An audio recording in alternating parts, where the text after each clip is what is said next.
Hello, everybody, and welcome to the Toku Portal podcast for Uchuu Sentai KyuuRanger. I am Vashi V, and here with me today is... Decade. King? And Rai. Like, can I just say that was funny to me? Like, What? okay, so we're all being quiet because, we're waiting to get the, cue that the stream is actually live and we're going. And we hear from Vashi's mic something King said like a minute beforehand, and that hasn't happened before. So it's like, okay, well, I immediately know that we're live now. I forgot to mute the preview. Because YouTube's been making me actually play the preview in player before I can start streaming. Oh, jeez. So I forgot to quickly... The way I've been doing it here recently is I've been hitting it and muting it really quick before any of the audio starts. I kind of forgot to do that. YouTube, why don't you just work? Because it wants us to pay more money, so it does work. I'm not paying for YouTube Red. I don't need that. Then don't. Uchuu Sentai KyuuRanger, episode 26. So first we get a recap from Naga, sad face, and then it ends with him saying that he's currently troubled. Then we cut to a mech fight with Kyuutamajin. Naga is kind of zoned out in his Voyager. Tsurugi scolds him. Naga panics and fails at moving the leg. So the Voyager splits into the three mechs, Washi and Tenbin, and Naga is told to sit out of the fight. He observes from the ground, visibly upset. The Robo and Tsuondabi are defeated, and Naga regrets getting in the way. Then we pan to Akyamba, who's one of the new Vice Shoguns, who laughs with glee at her plan to use Naga to cause chaos. Thoughts? I do like that Naga finally did the opening for a change. That was nice. See. The mech fight I did think was kind of funny with him, and I can understand in a way, but to be fair, everybody's a little on edge. I mean, what happened on Taki, the new Kyutama, their very risky plan. I mean, everybody's probably really on edge, so I guess it makes sense why everyone would be kind of ignoring him for right now, but it was good setup for what was to come. And Triceratops girl, yeah, not a fan, despite her being Yellow Buster. That was actually going to be the first thing I was going to ask. Is she a Triceratops? A rubber one, but yes. It looks really bad. God. So, like, her head isn't a Triceratops head. It's more like the back. And then the actual, like, face is sticking out of her stomach, and her tits are two of the horns. Who designed this costume? Someone on a lot of drugs. And she has like 3 teeth or something like that. It's pretty nasty. Think they gave it to Naga? Yeah, that outfit is bad. The villain is that is an The villain is great though. Like, oh hey, one of them is troubled. I can take advantage of that and exploit it. As for Naga getting benched during the mech fight, I like that.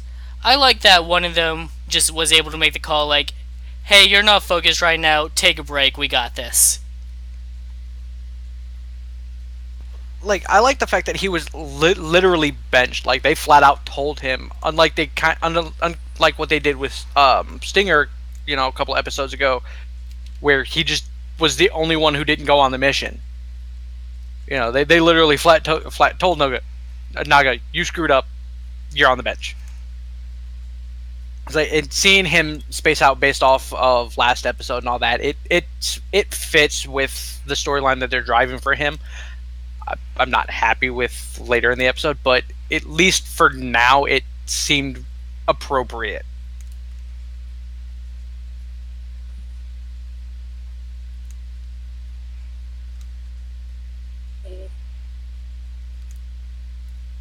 Okay.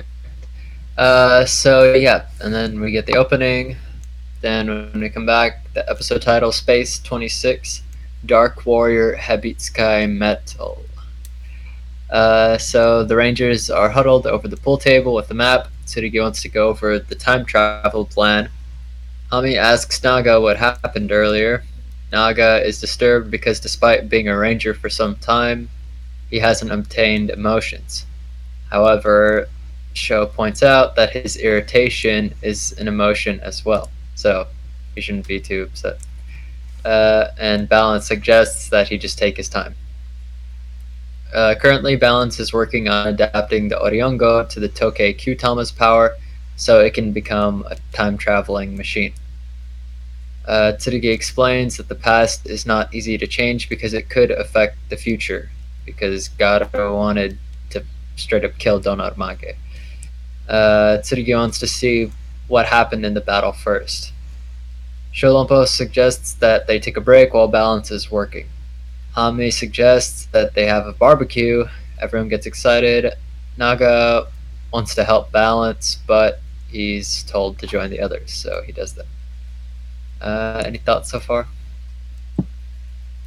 Well, like I said, everybody ignoring him, focusing on the plan ahead, is good setup, I think.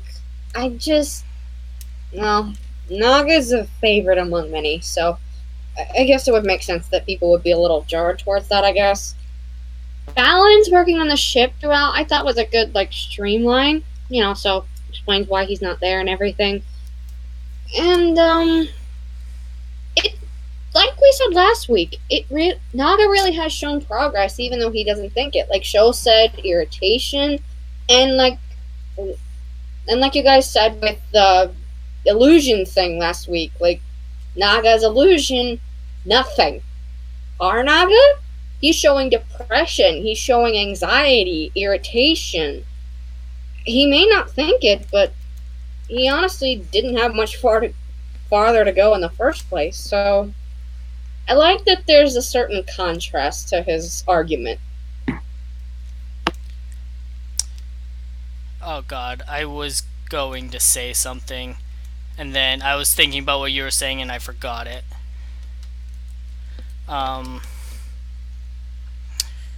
Naga... Oh, right, it was about Garo. Why is he so argumentative? It seems like that's his only character trait. He's the one that, after Sugaru's like, alright, let's go over the plan, he's the one that bails on that and is like, hey Naga, what the fuck? Well, in fairness, that his two main traits so far has been to kiss Lucky's ass and argue. That's and been about half it the so time far. he argues with Lucky too. Right. It's getting a little out of hand with him. God, was I going to say something about Naga? Christ. Oh, right, yes. So Naga is literally calling the writers out for not giving him character development here. I've been with you guys for how long now and I still haven't developed emotions? I mean, like King said, yeah, he has been showing emotions and not realizing it. But this feels like, why haven't I been getting any, actual attention here? That's all I had to say. Does breaking the fourth wall count as attention? Well, that's what I'm saying here. He has meta knowledge.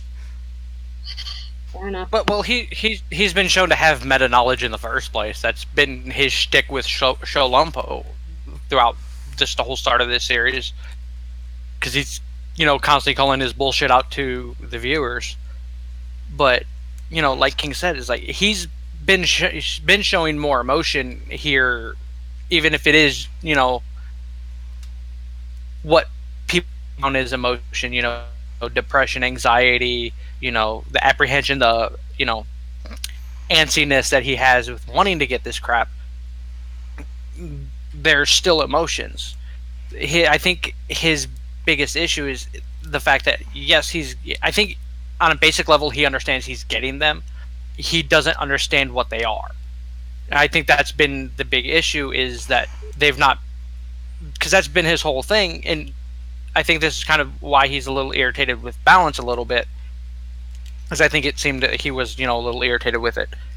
That nobody's helping him to understand what he is feeling.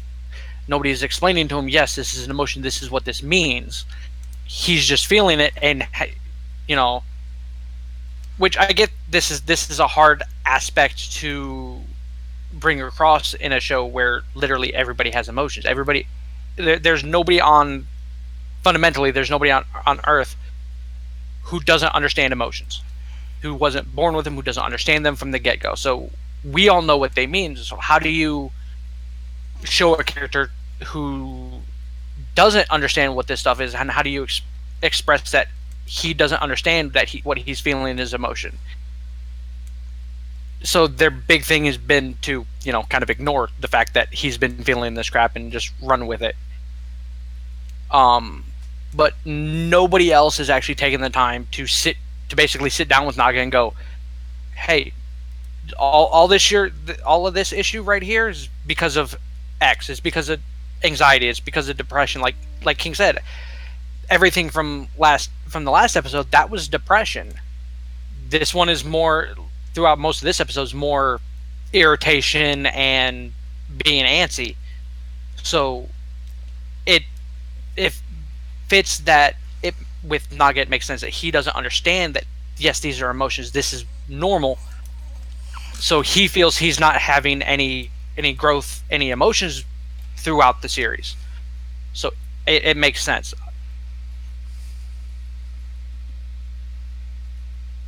Yep, definitely. So let's see. Naga is worried down at the barbecue because he cannot properly smile, unlike everyone else. Hami stretches his cheeks out and tells him that his dependence on balance is why he hasn't gained more emotion, and that he should think for himself. Not really great advice, but not bad advice either. But the barbecue is interrupted as people run away from Akyamba and Tsuyonabi. Tsurugi recognizes her and observes that she's changed as well.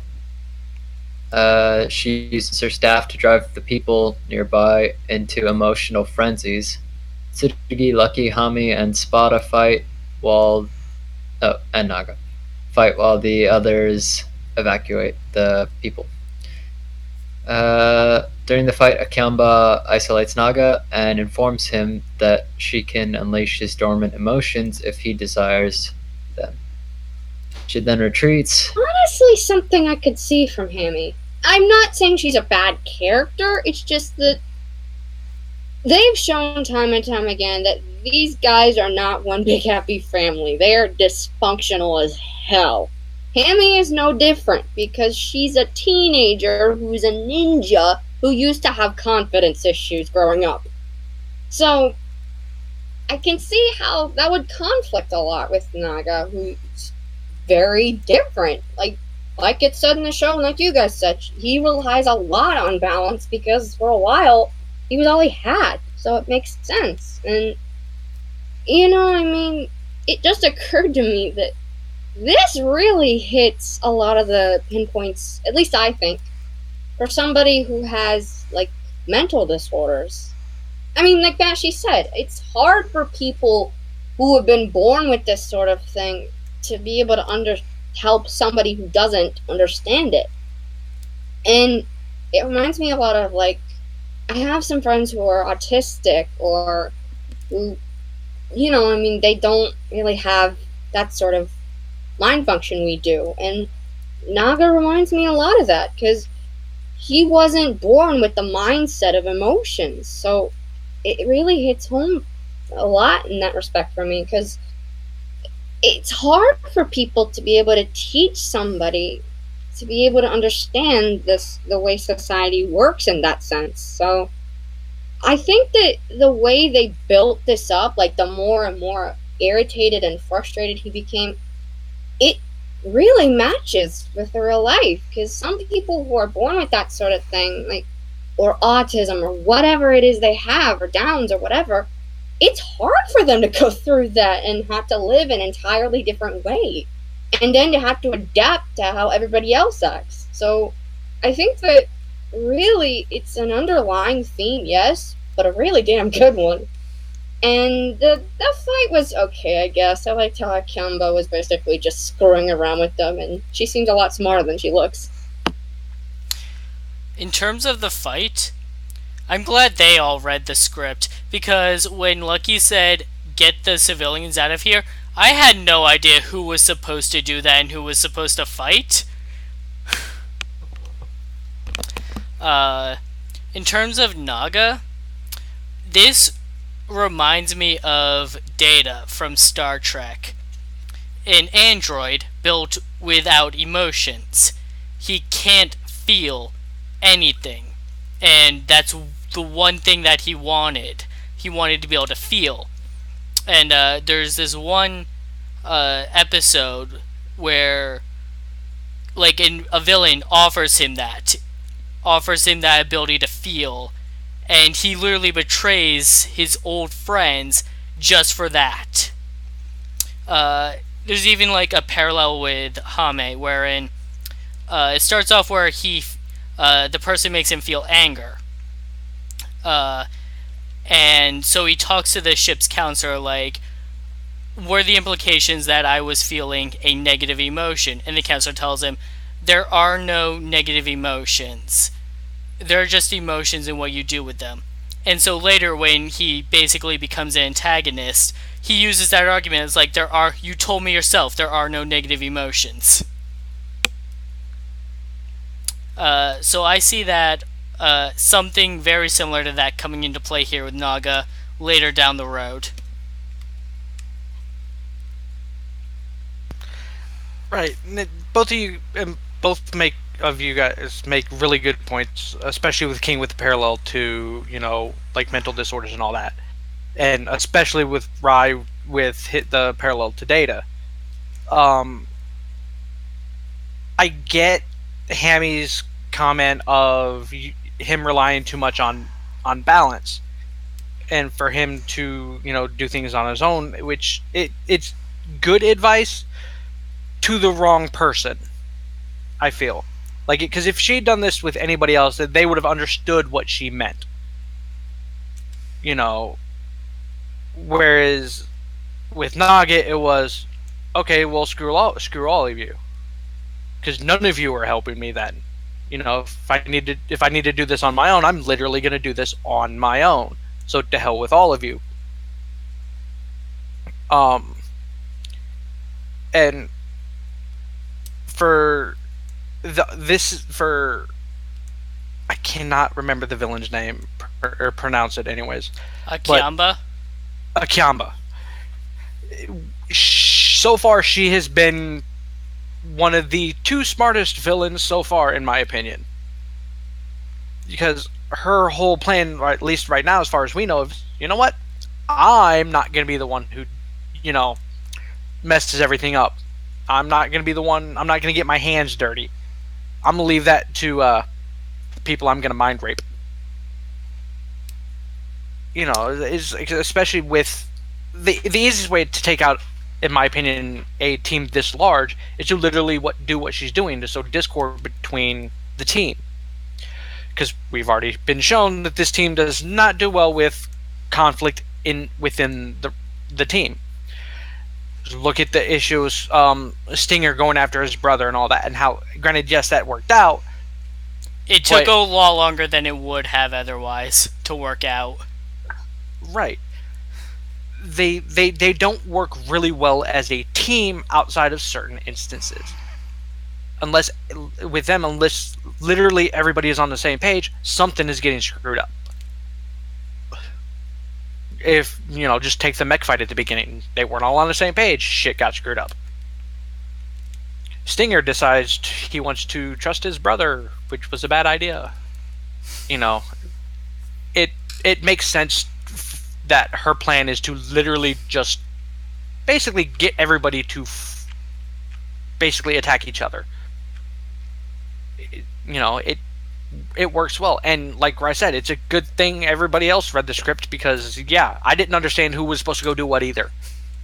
It was literally get everybody out, everybody stand in a group, and everybody literally ran through each other to do what they were supposed to do. The only thing I can think of is that Lucky looked to his right, so everyone to the right of him ran off. But that's still a poor excuse. At least later it makes sense, because the same kind of thing happens later. At least that one makes sense. But overall, it's a good setup to what could have been a great thing, and hopefully throughout the next couple of episodes, or however long this storyline lasts, it gets done a little bit more justice than today's episode did. I'd like to add a bit more, because you made me think of something, Vashi. The villain Gallon from KyuuRanger, who was the most cunning out of all of them. And for those of you that don't know, in KyuuRanger, the villains all worked on different emotions. So there was the guy that would make monsters to insinuate anger. There was the guy that, a girl that worked on joy, and then Gallon worked on sadness and other depressing emotions. And he was always cunning about it. He always tried to make people actually suffer internally to express those emotions. And that's part of what you made me realize that Kiamba here is giving off that kind of vibe.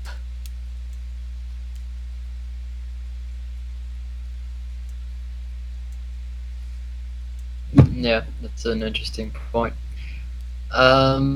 So let's see. Yeah. So basically, after the fight on a bridge, Naga is troubled. Hami asks what happened, but he remains silent. Tsurugi tells the others that the people of the Habitsukai system originally had violent emotions, but they gave them up to live in peace. And Naga's telling Hami the same thing, that they had many wars before they gave up their emotions. Hami cautions against him using a Kyamba to gain his emotions back, but he pretty much just ignores her and uses his ability to stun her before leaving to find a Kyamba. Did you have something else? Oh no, the visuals. Okay. Yeah, I fucked up and forgot to turn on the little thing, whatever it's called. The bars that go up and down as we talk. Yeah. Sorry. I'll remember tomorrow. So yeah, Hami's paralyzed, not paralyzed, but temporarily stunned, and then Naga runs off. The others want to go find him, but Akamba's victims from earlier are rampaging. Sho lies to Balance about the current situation while he works on the ship. Garu, Kotaro, Raptor, and Champ use some silly Kyutamas to help the victims. Any thoughts about Naga just totally turning on Hami? I didn't see that coming. That was pretty interesting. Same here. And I don't really have much to say about the fight, so yeah, it's nice to have a little bit more clarity on Naga's people, because let's be honest, we don't really know much about most of their backgrounds. I mean, obviously Stinger, obviously Champ, but those guys are the easy ones. But, guys like Naga, Hammy, Balance, Lucky even, we don't really know much about their background. So it's nice to get a little bit more on Naga's people. And it makes sense Tsurugi would know. He would be around probably when they started doing that tradition. And, I mean, the betrayal thing, it makes sense, to be honest. Yes, I didn't see it coming, but he's an animal backed in a corner this whole episode because he's getting more and more frustrated and irritated. He's getting advice shot at him left and right. Nobody's helping him. He's a scared beast in a backed in corner. So it makes sense that he would try to run. I can see why he did it, really. And despite what was to come, but we'll get to that later, it was, again, good setup for that.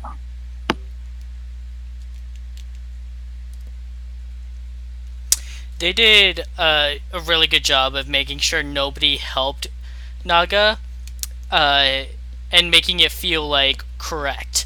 None of them truly understand what Naga is going through. None of them really know the advice to give him. And Hame is trying the most, but even she doesn't know what to say to him. She's just trying to comfort him, but he doesn't need comfort. As for the Kyuutama exposition, yeah, buy our toys. Yep, pretty much buy our toys. Is Naga the only one who can call Sholumpo out on bullshit? Yes. Based on history. Balance knew something was up. He could tell, and Joe just went, "No, it's nothing. Go back to work." And he went, "Okay." That one kind of bugged me. It's like I get how they're trying to make Naga feel isolated with all this, and it does make sense and it does fit correct. And like I said, like it goes back to what I was saying earlier, where everybody else understands emotions for themselves. How do you explain something that is innate to you to somebody who knows nothing about them? So Naga feeling isolated with it makes sense. It feels right. And even with Hame being the one trying to help, because it seems to be her nature to be the one who's helpful and comforting and whatnot, she doesn't understand how to do so properly to actually help him, because she doesn't understand what it's like to not have emotions. So it makes sense for Naga to turn on Hame and basically go off to take up Akamba on her deal. Yeah, it was done really well, and I actually liked it. It's because like Bryce says, it made sense. It fit with the character and the logic behind the motivations for him and how everybody else, innately understands stuff. How do you explain something you innately understand? That's like explaining to somebody how to breathe. We know how to do it. Like, how do you explain that to somebody who's never known how to do it? And this actually makes me think of another Star Trek example from that same episode, where he's talking to one of his friends about how he felt anger, and the guy goes, "Are you sure you felt anger? Are you sure about that? Well, can you describe what anger feels like? Well, you feel frustrated? Well, can you describe it without describing another emotion? No."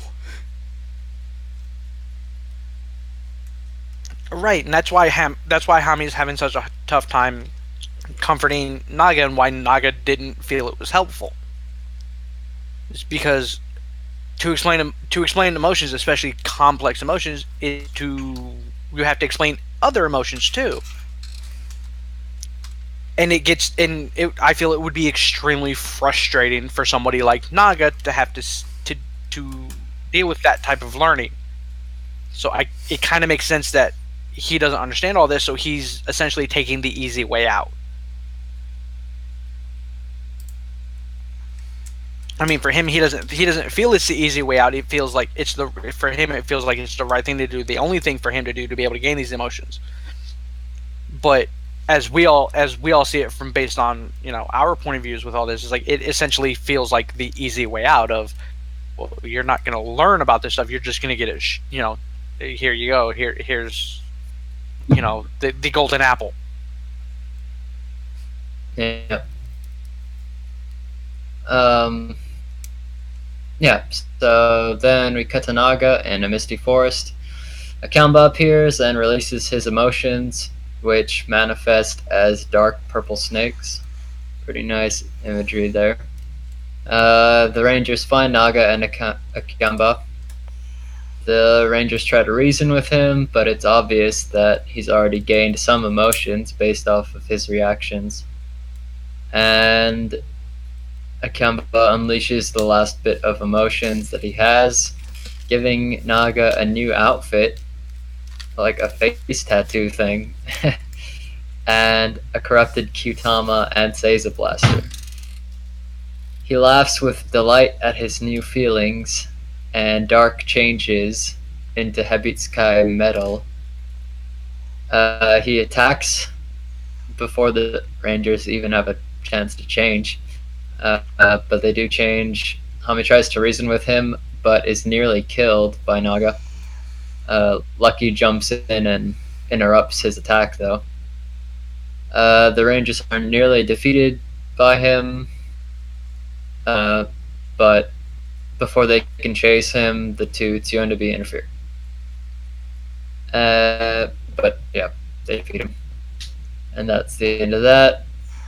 Back on the audio and go, Balance is told the news. Hami feels horrible for telling Naga, basically, think for yourself. Balance decides to stay in the present to save Naga. Lucky, Hami, Garu, and Kotaro join as well. Before leaving, Sho reminds the Rangers that although they are separated, their hearts as one. Their hearts are one. That was a pretty nice line for him. The rest leave to the past in the Oriongo using the modified Seiza Blaster and Tokei Kyutama. Episode end. Yeah, Hebitsukai Silver. Hebitsukai Metal. Sorry. I definitely like that eye gimmick thing. That it's pretty creepy and awesome. Basically, as a laser beam. But the one scene I really liked was when, basically, before he attacked, Hami was trying to reason with him, and he's like, "Hey, you're the one who told me to think for myself, so that's just what I did." And I think her actress did a really great job of expressing, "Oh shit, I screwed up." That was a really good scene for her. Yeah, I agree with you on that. You can pretty much tell that she realizes she utterly messed up this time, and like you said, props to the actress. I really have a lot and not much to say about this at the same time, which is weird. Might as well say the new suit is, considering it's supposed to be a Jackmat or KyuuRanger, it's good. It's just gonna take a little getting used to for me. Naga's new look, however, yeah, very suiting considering his new position. I like the snake tongue. I thought that was cool. And one thing I did want to talk about for a second was his acting, because I know there have been a few problems with it, even before this up till now, but it honestly feels like Naga's high on his emotions, and I think that's a really good way to do this, because it's sort of like what we've been saying. It's hard for him to understand if he's even feeling anything at all. So the fact that he's getting all his emotions hit with him all at once like a tidal wave, you would feel a little dizzy after that. So I can see how the way it was portrayed, like he was kind of high on his emotions, like he doesn't know how to take it now that he finally has all this. And the fight was just really, really good. I like that. Balance just. This is one of those incidents where I really liked his innocence. Well, lack of, I suppose. Because it's rare, but it has been known that Balance tends to fake, like, cheerful indifference and that sort of thing. But he's 300 years old, maybe 400 now, but fact is, that boy knows a lot more who than somebody who would act like that you would think they would. So I just thought it was a really good part on all actors' fronts, like Hammy, Naga, Balance, everybody. And the split thing, I do like that they're gonna go back and forth on this. It seems because these are two really, really big plot points when you see them on paper. Because, like, half of them are going into the past to figure out how to beat the big bad guy. That's something that seems colossal in terms of, like, the end game. But at the same time, we've got a situation that really can't be put off. It has to be dealt with now. And I really like how they're trying to tackle them both at once. And I don't know how it's going to work out, but I suppose we'll have to wait and see on that. But yeah, it was hard to see Naga go evil, but I can understand where he's coming from. So, what happens next? I really can't say, but I'm really excited to find out. Something I forgot to mention earlier, when Naga and Hame are talking on the bridge, and then he uses like his stunning gaze on her, that caught me so off guard.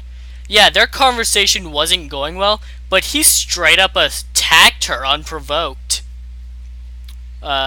He was already gone by then. Second off, I want to call Akiyama out on something. Because she's telling Naga, like, oh, I can unlock your emotions. And he's thinking, like, she can make me feel emotions. I think that, when she first appears and just throws out her ability on those random people, she's like, yeah, you all have something pent up, right? I'm pretty sure she's just exaggerating emotions people are already feeling. And I think that's what's happening to Naga here. She didn't grant him any emotions he didn't have. She just turned the dial up to 10 on him. Go on. We can kind of equate that to back to Star Trek too with Data, because that happened with Data, where he got his chip, he started to feel emotions, and then I forget where point it happened, but screwy with it, and it kind of amped him all up to where he kind of went out of control with his emotions. Mainly because he started laughing at things that were really inappropriate, is how everybody found out.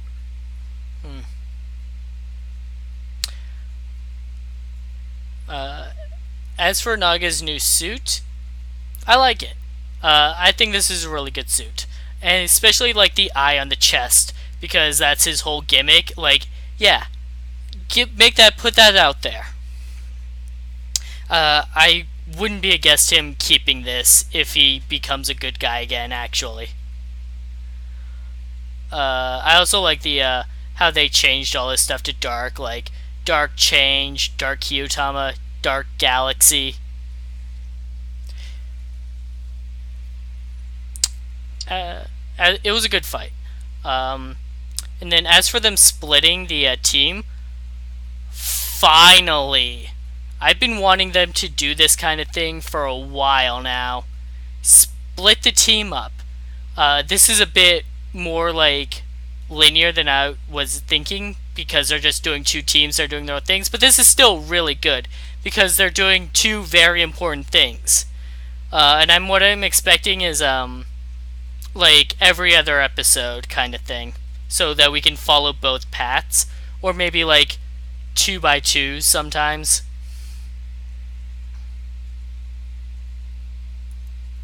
Uh, Go on, Vashi. Yeah, I've been waiting for them to do this too. It's like, cause they started doing it here and there a little bit at the beginning when they were sending everybody off to find Q Tamas, but it's never been for an extended amount of time. And I'm one of those people who, with a team this big, it kind of has to be done. Is the only way that we're going to get the proper character development throughout these characters. And even in the past, like, they didn't really do character development. They didn't really show us how they were interacting. Right. It was because what was it? Balance, Champ, and Naga when they found that one Qtama in the ceiling in a cave. Yeah, That was being typically goofy. that was basically the extent of the interactions. The closest we've gotten to character development with them doing this type of stuff was when they split off Spada and Raptor with Suguri. And we found out more about Raptor, about the fact of how she was created. It was Suguri's company that created her, and we got more development between Raptor and Spada and that whole shipping thing that Toei did with the Henshin lessons. It. So we've got growth from characters in that aspect, but in terms of actual like character development of understanding who they are, how they interact with different sets of people, like we've not really been getting that. Remember how we thought we were going to get that with Stinger and Champ when they went off together, and all we got was Champ dying? And then, for no apparent reason, they both call each other partner. Like, I understand that basically Champ, for lack of a better term, died for Stinger. But and that's the only thing in my head that legitimizes both of them calling each other partner. That's it. If that had never happened, it would have been so freaking awkward last episode for Stinger to call Champ partner. As for Hibitsuki Metal, come on, heavy metal jokes. I like the look of it, and I agree that her Akamba's plan was basically, you've already got him, but I'm just gonna ramp him up. And the fact that Naga doesn't understand that makes sense and is fitting with all this. And that was a nice moment to see Hammy have that oh shit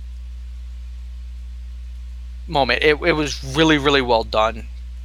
The only issue I had with any of this was it seemed like it was overly acted on Naga's part. But like we've said throughout this, how do you properly explain somebody suddenly having emotions and not understanding what they are, and how would that person react? So there's no proper etiquette for how Naga should be acting right now, beyond out of his fucking mind, which is accurate because he's acting out of his fucking mind. It seemed like he was more, like King said, drunk on his emotions. But with the way it was acted, it seemed like the actor himself decided, hey, I'm just going to get wasted and then act the scene out. He seemed really drunk during that entire scene where once he got switched over to the Dark Matter outfit. Sorry, he seemed really what? Rapey. I loved it. Like I enjoyed it as like, but it was such a drastic shift to me that it threw me out of the episode a little bit, because it literally went from not the Naga we all know and love to literally, who the fuck is this guy? It was such a quick shift that I kind of fell out of the episode for a moment or two, and it threw me off. Like like I said, it's like I understand that there's no proper way that you can fundamentally get a character who knows no emotions to suddenly start showing emotions outside of something like this. It just seemed really awkward. As for the actual fight itself, I loved it, and I love the outfit, and I love the fact that that giant snake eye took the place of the KyuuRanger star on the chest piece. and I really want this suit to stick around. I don't want it to be just one of those one-off things that they tend to do sometimes. Like, Pegasan. yes, that's exactly what I was about to say. Because there's a power up that just vanished. A sentient one at that. Yeah. Um. So yeah, it's like it. This is one of those suits that I think that they can find a way to make it useful when he finally comes back to being good. Because this is Sentai, so he's not going to stay a bad guy. The extra Rangers never stay a bad guy. I don't think there's been one that has. Um, Um, I don't count him because he only made 2 appearances, but oh god, the Navy one from KyuuRanger, Death Ryuger, the How blatant about the Akira? blatant ripoff of a Bare killer. oh yeah, I don't count him Okay. because he was literally a one-off character. True. Um, if I may, there is one thing I kind of forgot though, and Ryan, you help me remember it. The marks on his eye. There's one thing that kind of reminds me of, and it involves our local scorpion boy. I'm assuming none of you have forgotten about Antares at this point, so this sort of feels like, I'm not saying it's a repeat, it's just, it seems like now we're sort of getting like a sort of what we could expect. Because remember, like, when Stinger pulled that, it was clear that unless something happened and the poison was extracted from him, of course we didn't know it when it happened, but he was gonna die. That's it, that's all there is, no more. What if Naga's in a similar position and he just doesn't realize it yet? Because, like you guys have been saying, it's not that he gained emotions. He had them, she just jacked them up. There is always a cost to something that can happen. Jack Matter is no exception, and they have shown that time and again, they will be more than happy to give up a consequence. And Akamba seems like the villain that basically uses things as a means to an end. She didn't care what happened to the civilians, she overjacked up. I'll bet you anything, when she's done using Naga as her little toy, no, I did not mean anything with that. But basically, when she's done with Naga, she's not gonna care what's gonna happen to him. And it could just be me, but the crap she put in him looks a hell of a lot like a poison, if you ask me. That mark seems very reminiscent of like the damn it, the marks that Masamune has been getting from the Gemdius virus, or like I said, the Antares marks with Stinger. This seems very reminiscent of, this could lead to him essentially being poisoned or even die. Only time will tell.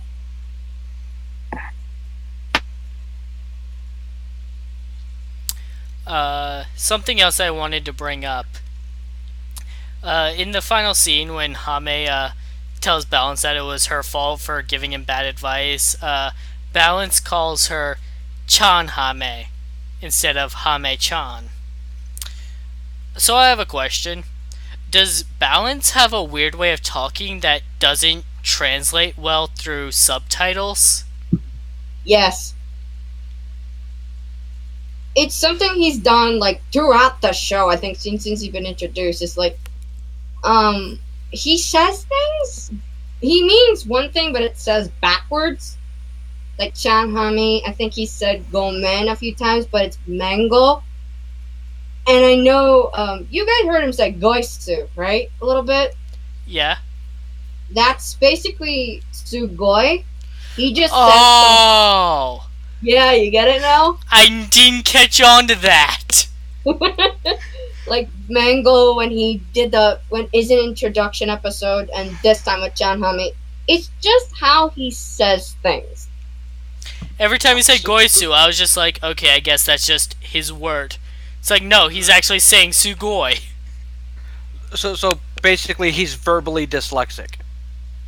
Yeah, that or it's just when he wants to say things when he wants to have fun. It's unclear if it's intentional or if it's just in his programming. I've noticed that he says it whenever he's either faking innocence or he's trying to have fun. That's his tell. Like, Still. I actually thought of something in terms of back to the emotion things with Naga. With the way it's been explained for his people was the whole reason why they got rid of the emotions was because all it was doing was creating war and anger and hate throughout that. So they deprived themselves of emotions. They buried their emotions is basically what they did. Excuse me. So they didn't get rid of them. They didn't, like rip the emotions out. They're still there. It's just I look at it as, to take this to the other Star fandom, or to the other part of Star Trek. He's basically fucking Spock. The difference, though, is that the Vulcans suppress their emotions so that they could make decisions based off of logic and not let their personal feelings influence that decision. Right. Naga species did it because they were killing themselves. Right, and if you want to take that point, that is the logical thing to do. Okay. I mean, but to me, I think it runs the same. I think Naga's emotion thing runs the same way as the Vulcans do. It's like they still have them; they're just shoved so far down that they don't understand what they are anymore. I think so they don't deal with them, they don't focus with them, so they don't use them. I think when Naga was introduced, I did compare him to a Vulcan. Yes, you did. It's what reminded me of it because my brain brought that back up. But I think for a character arc, this could be one of those things that could be done really, really well.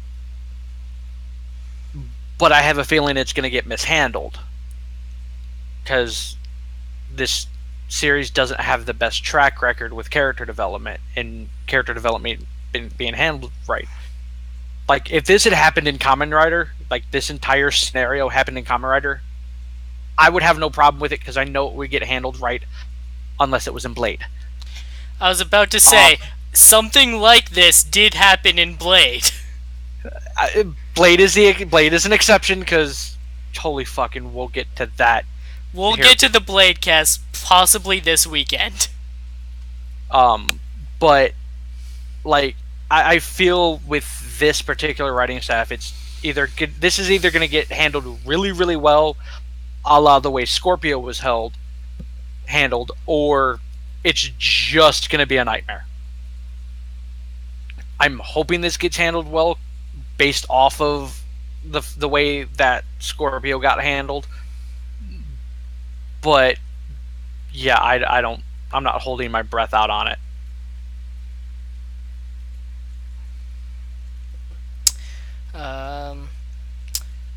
I guess we can move on to final thoughts here. I thought this was a good episode. It was mostly just set up for stuff later down the road, but that isn't really a bad thing. They handled Naga perfectly in this episode, from him misunderstanding to everyone else not understanding him. I look forward to seeing where this plotline goes.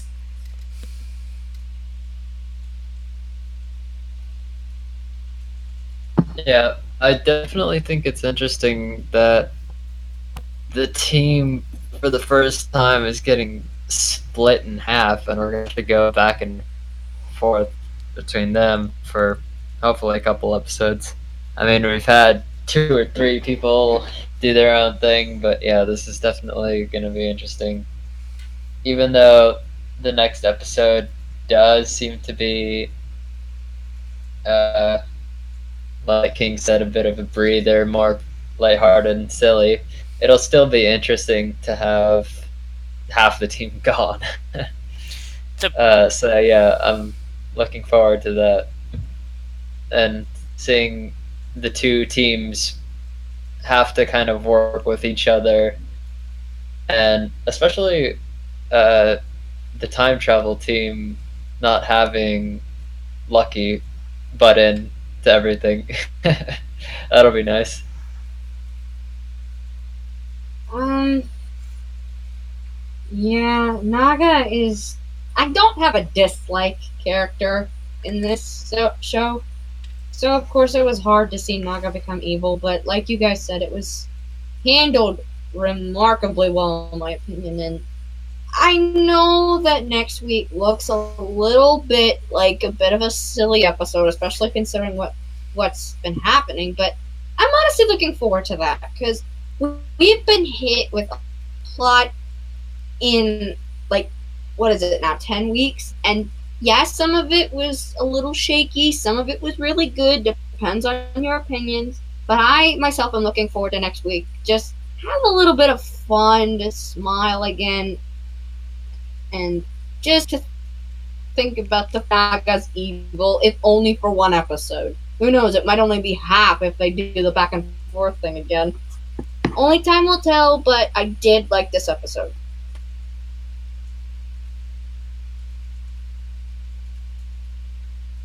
Fashy? Oh, sorry, I forgot you already went. I was sitting here waiting for you to start. Um, like overall, I like the episode. I like the fact that they're going to split up the team, and it'll be nice to see the team in the past be led by a true red. Cause fuck Lucky.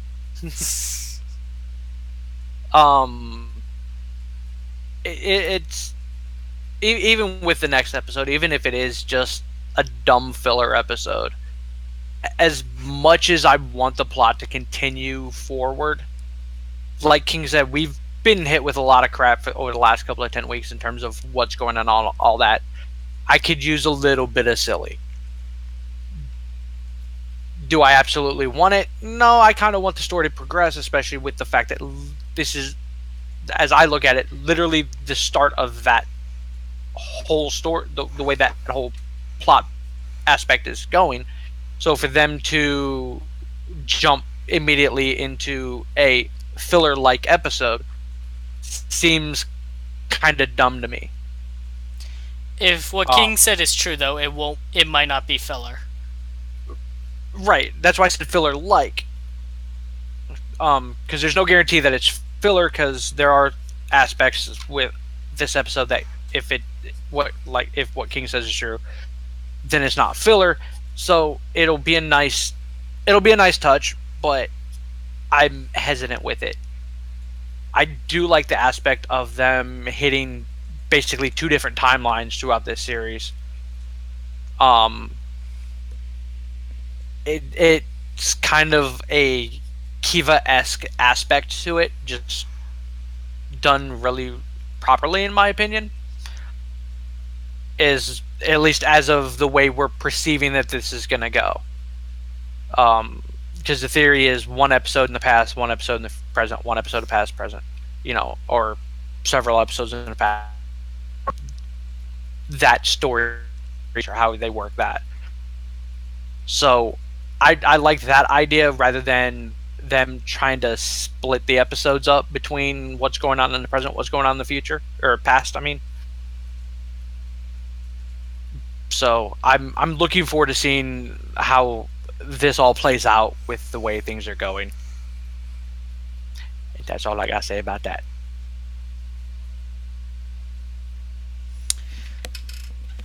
Alright, seems like that's it for this week. Thanks for joining us. We'll see you next time. Thanks for listening. Later, taters. Thank you guys for joining us for the podcast. We will see you guys tomorrow for the Kamen Rider X8 podcast if you decide to join us. The Bladecast, which will probably be this weekend or next weekend, we will work out the details with that behind the scenes here shortly and post notifications and all that everywhere we need to. And then if not, we'll see you guys next week for the next episode of the KyuuRanger podcast. Later.